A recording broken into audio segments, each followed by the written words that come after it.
All right, may she rest in peace.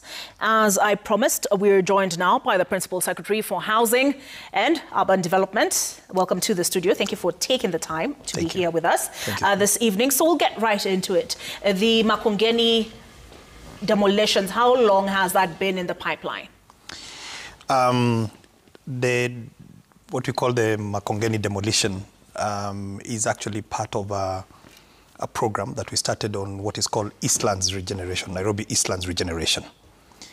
This is after a master plan was undertaken in 2019. And I would just like to indulge you just briefly so that you understand by the context of Eastlands, and then we talk Makongeni. Eastlands occupies about 2% of the Nairobi area. But however, it is, in size, we're talking about 3,100 acres of land. It is made up of 18 old government estates. Some of them, like Makongeni, are over 100 years old. Now, what is you find in the original Eastlands master plan, it was designed for 17,000 households. So 17,000 households were occupying 3,100 acres. And now this is a city where you're talking of a major population explosion, and of course well served by infrastructure. Okay, Jogoo Road, you have Jogoo Road being the main corridor, was to see how can we come up with an urban renewal and a regeneration. Because 17,000 houses or housing units sitting on 3,100 acres, you'll agree that that is poor usage of space. And as I said, the area of Nairobi is not expanding, but more people are coming in. So the master plan is a very participatory process. We hire a consultant that goes to each and every one of these estates, talks to the people, tells them this is what this master plan entails. It will entail at some point you having to leave, and then we shall redevelop and we shall densify the area, and then you'll come back and you'll get the first right to come back. Now, it sounds like Makongeni, because of its enormity, it's the largest of the 18 government estates. Makongeni is the largest. In size, Makongeni is 139, in fact, it's 141 acres of land. 2 acres were sold to Kenya Power, where they put up a substation. So what is remaining is 139. Now, the history of Makongeni is that this is land that was transferred to Kenya Railway Pension, okay, in the year 2006. Now, on that same line, it is important because context is very important, because I think, we've just started with the demolition, but there is a lot of context that has been lost. Now, this land that was transferred in 2006 to the Kenya Railway pensioners, this is probably one of the pension funds that is what you call asset rich and cash poor. They have a lot of property that they are unable to convert into cash. And why is that? So I've given you the statistics of Eastlands. Now let me come closer to Makongeni. Makongeni, we have got 3,600 single dwelling housing units. Okay? These housing units, the maximum rent they give to the pensioners is 9 million shillings a month. But it is normal, the best they are collecting at the moment is about 2 million. So you can imagine 140 acres, and the much you're able to get is only 2 million. And you've got this number of pensioners. That's why you find that our pensioners have gone into what is called old age poverty. But on one hand, they have an asset, but they're not able to sweat that asset. So did you purchase the units from these pensioners? Yes, so I'm coming to that. So then in the year 2018, when I was appointed as a PS, actually the first engagement that I had was with the then CEO, the late CEO of Kenya Railway Pension, because they heard about the affordable housing program. And they said they would like to offload the land in lieu of either cash or some housing units that can generate better rental. Okay. Because these, as I said, some of these units were built in the early 1900s, okay, when the rail arrived in Nairobi. That is as how old they are. Asbestos roof, very poor condition, very poor sanitation. They were in a very bad condition. The rental they are fetching is as low as 1,000 shillings to the pension fund. So they came to government and they said, we have tried to sell this land to the private. We've been unable, and we think government is the only one that can offload this asset from us. We went in, we got a developer who was willing to compensate them. Then the deal didn't succeed. And then until this administration, where we have now the affordable housing program. So we have, again, very participatory process, sorted out the pension fund. They have got backlogs of pension payout.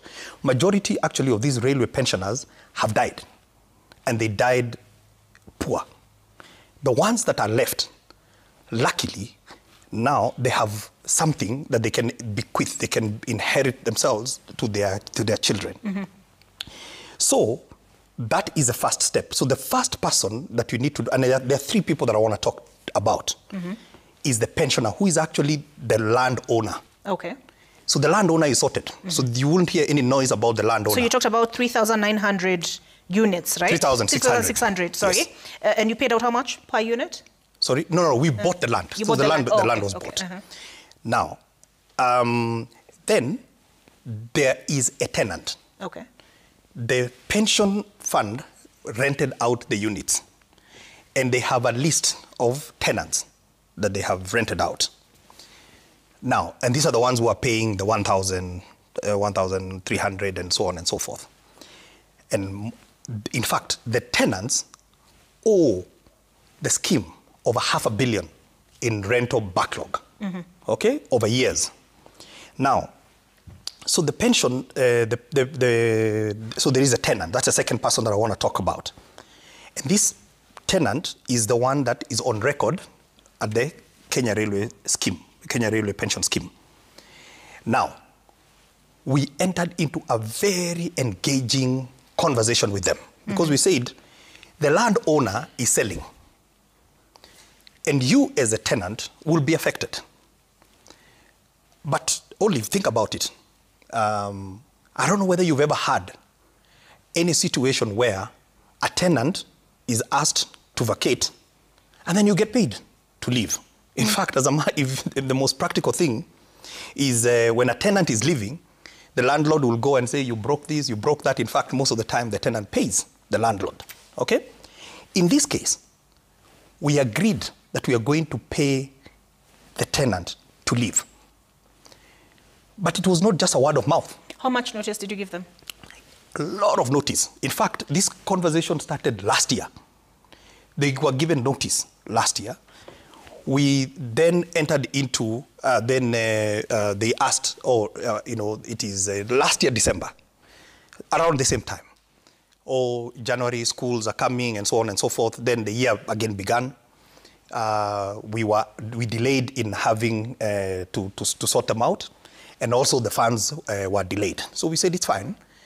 Let's make sure that once the funds are available, and which they were, and they were sitting in a special account, we went again to the tenants and we gave them a notice. And we negotiated with them, and we told them, initially we were going to pay them 30,000. And I want to actually acknowledge Honorable Aladwa and Honorable Imotok, the MCA, Aladwa, the MP. They came and they fought and they said, look, because of the rental these people are paying of 1,300 and odd, if they leave Makongeni, they are highly unlikely to get rental or units of the same. Even in the slums, they are paying almost 3,900 shillings. So they negotiated a very participatory process from 30,000 to 150,000, each tenant to be paid. What I can confirm to you is that the 3,600 signed a consent. I have the consent. The tenants? Yes, they signed. And they agreed. As soon as so they had said, oh, KCP is going on, we agreed. because there are schools in Makongeni, let's not disrupt the school period.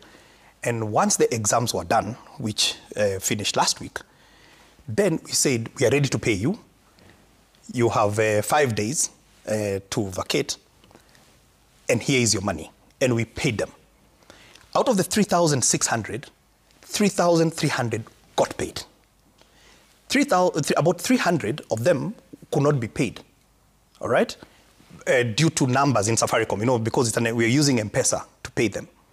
So sometimes your number doesn't match the ID and so on and so forth. But that reconciliation has been done. And every day, like today, about 91 were paid. And they're getting sorted out. The last person that I want to talk about is what is called a subtenant. Mm-hmm. Now, the tenants themselves went and rented out a unit to another person, which is actually illegal. But we're not here to talk about the legalities, but because that's a reality. Because whether you have rented out that person and you're asking them to leave, you must also address their plight. And that's where the bit of noise has come in. Because in the list of Kenya Railway pension, we have the tenant who has the agreement with the, so that has been paid. But if you sublet and the tenant got paid and the tenant did not tell the subtenant that I was paid and you need to leave. So that's a conundrum that we found ourselves. But we said, legally, we have no obligation to the subtenant. Mm-hmm. But they are human beings. And this process has to have a human face. And equally, even them, we agreed that they are going to be paid. So as we speak... The same 150? The same 150. They're all going to get paid. Because what is the reason why we're paying the 150? We're paying the 150 to allow you to relocate, there's a cost, and for you to go start a life. If you look at 150,000, it's about 9 years worth of rent that we have paid you to live. So this has been a very participatory process. But just like anything else in Kenya, as you know, there is always a lot of noise. Mm-hmm. And sometimes things get lost in that noise and you don't know where the facts are. Okay, so there's a story Brenda Wanga did yesterday. Yes. And some people said they spent the night in the cold because they had been told that demolitions would happen on the 5th and they happened sooner than that. No. And they haven't received money. No. So, as I said, could there be people who have not been paid? Yes. There are people who have not been paid because of that. I've told you about the two issues. One is because of the verification at Safaricom. So Safaricom, if they are unable to pay you via M-Pesa, then we have to reach out to you and try and see whether there's another way of getting to pay you. Because the process of payment at Safaricom is they have got to match your number with your ID. Okay? So there is, out of 3,600, 3,300 have been paid. Mm-hmm. Then there is the situation of the subtenants. And I also read... So how many subtenants are we talking? We were talking about 125 that are left. Mm-hmm. Okay? So about 125. Subtenants. Subtenants. Okay. Okay? But the list of subtenants were over 1,000. So we've already sorted out about 900, about 925. I can get you more accurate data. But we have about 125 that are left. As we speak right now, at Kenya Railway scheme, there are people working so that they can all be sorted out. Okay. So that is the story of Makongeni. It is not what has been reported, but actually, what has not been reported is, there is a lot of positive, stories about, people who are saying, we didn't expect to be paid as a tenant to leave. We were given enough notice. We were engaged in the process. And now, lastly, Olive, when they leave, we have done one more step. We have not just thrown them into the wilderness, because we are taking this estate because we want to redevelop it. We want to make sure that this space can accommodate more Kenyans. Mm-hmm. I've told you there is about 3,600 structures. We are going to have almost 10 times that number via the densification. I have a card here, Olive. Every one of the 3,600 tenants, okay, they got this card here. All right? They all got a card. Can I take a look at it? You can have a look at it. It is someone's card, so you may not need to disclose the name for privacy purposes, but that is a real card for somebody who has not collected. I just borrowed it to bring it. Okay. So now what is the purpose of that card?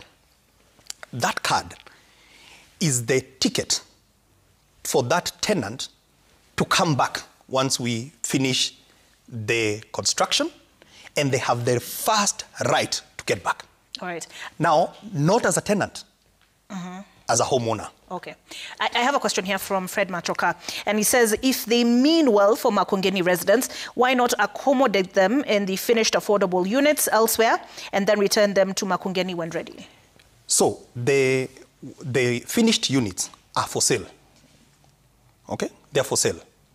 So, we will not be able to accommodate them in another unit, which then you have to go sell to somebody else. That's number one. Number two, the finished units that we have at the moment is actually in Mukuru at the moment. And we already have a program because we are also eradicating Mukuru slum. And we're doing it systematically. So you can't go far away into Makongeni and take the people from Makongeni and settle them in Mukuru, and at the same time, you're still trying to sort out Mukuru. That is the reason. All right. We have some more feedback here and from Philip Kisia. Do we have it on the screen? All right. Let me just read this one out for you. Cool. The Nairobi Urban Integrated Master Plan was developed by my administration in collaboration with JICA between 2011 to 2013. He says the PS should not mislead the public. Zero government contribution. You know, new plan, it is true, was developed with the support of JICA. Go to my website. I have got the Eastlands Master Plan. I am the one who did it. And the Eastlands Master Plan, it was actually approved by Sonko's government in the last administration. So there is no conflict. And I don't know whether this is a competition of who did what. Okay? Or if he wants to get credit, of course he got credit because he got the process started. You know, because, you know, they did the new plan. But the new plan is a bigger plan for the entire Nairobi.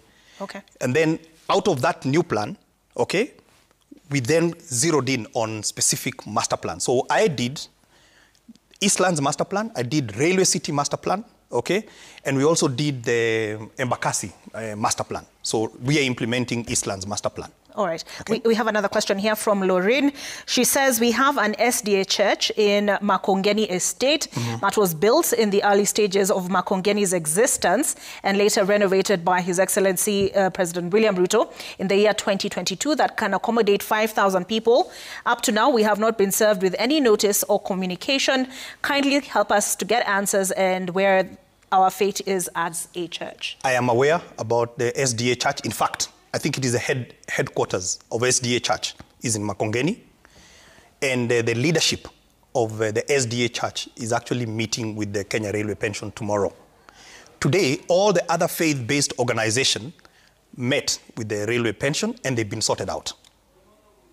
All right. Yeah. There's a school as well. We carried a story on Sunday. So how many are going to be affected? What is the plan with that? There is one secondary school within Makongeni and several primary schools. Okay, so they are all going to be redeveloped.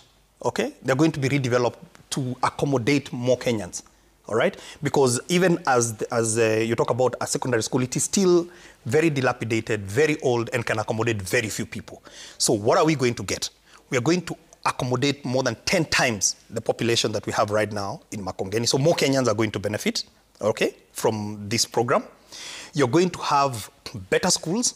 We are going to have a level 4 hospital in there. We are going to have shopping centers. We are going to have playing fields. We are regenerating this into a modern city, not one that was built 100 years, that has served its purpose and has served those generations, but we must be able to align ourselves with today's pressures. As I said, you know, we are living in a space where, in a land where we have got very many people who are coming into urban areas. We have one of the highest urbanizing countries in the world, by the way. We have about 500,000 people who are moving to urban areas every year, and they have nowhere to go. And then land is very expensive in our urban areas. All right. So what happens to those learners, though? No, so part of the relocation is that they have got to go and relocate and look for other schools, okay? And that's why I'm saying we have actually compensated. We have given the 150 so that they can be able. We understand that there will be new school uniform. There will be new schools that have to be gotten. When do you break ground? We've already awarded the contract. We have two. So Makongeni is going to be done in 5 phases. So 2 phases, the contractor is already awarded. So we are ready to start. Yeah. All right. So you said Makongeni is just the start of this regeneration. Yes, of the 18 estates. Of the 18 estates. So we have already Starehe is already ongoing. Is one of them. We already have Shaurimoyo A and B. I'm sure you've seen the big towers now in Shaurimoyo, and we have Jogoo Road, where we have almost another 26 acres that is already under construction. And then the rest of the estates are under the county government of Nairobi, and we are talking with the government of Sakaja, Governor Sakaja, so that we can be able to collaborate, and we are able to bring in the resources, and we are able to do them faster. They have already awarded, I think, one in Bahati, if I'm not wrong, but they've ran into quite a few challenges with some of the politics that is ongoing there. But Eastland's regeneration is something that is available on public portal. It is something that I will wish that every Nairobian should get and see what is the future that we are talking about. Because, Olive, this is our country, okay? It is our country. And we must determine what kind of a country we want. And we must determine what kind of a future we want to bequeath to our family. The people who built Makongeni 100 years ago had a vision and had a dream for that generation, and it served them. All right. We then, it is our responsibility right now to say, is it right to have 70% of our Nairobian population living in slums? All right, I have 2 more questions. Good. One, there's a question about how many units are going up in Makongeni. Okay. And then number 2, I've been told to ask him about sewerage system. This is Lucy Kilalo. Okay. So let me start with the sewerage one. Okay, then I'll come back to the number of units. So Nairobi, generally, we have a big problem with sewer. Okay? We have not invested in sewer for a long time. So what is happening at the moment, you've seen the Nairobi River program that is going on, and I will wish that you can cover and also tell the Nairobi people about the beautiful things that are happening.